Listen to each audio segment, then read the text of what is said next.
այսօրվանից սկսած մինչև հունիսի 27-ը ներառյալ Հայաստանը գտնվելու է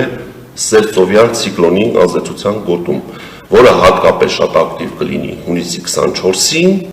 եւ հունիսի 27-ին։ Հունիսի 25-ին եւ 26-ին այն իր ազդեցությունը հիմնականում կթողնի Հայաստանի հյուսիսային եւ արևելյան շրջանների վրա։ Այսպիսով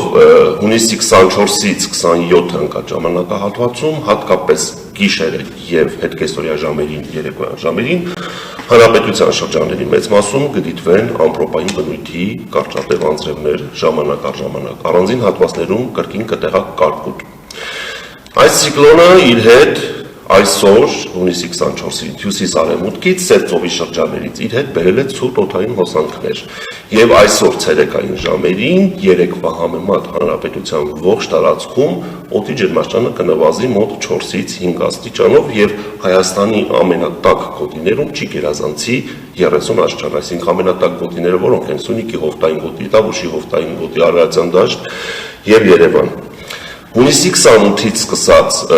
այս ցիկլոնը կկորցնի իր ուժը եւ տեղումները ժամանակավորապես կդադարեն։ Որոշակիորեն կնահանջեն նաեւ ցուտօդային հոսանքները եւ հունիսի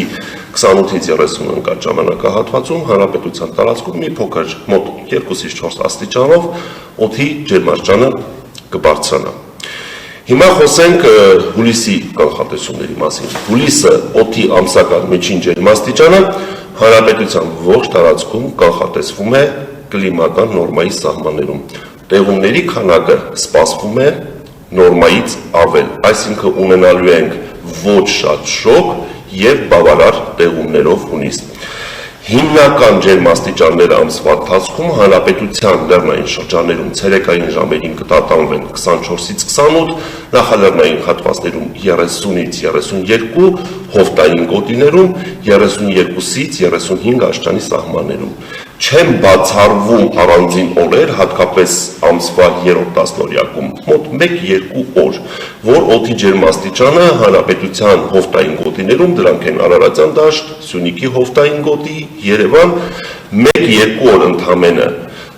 տատանվի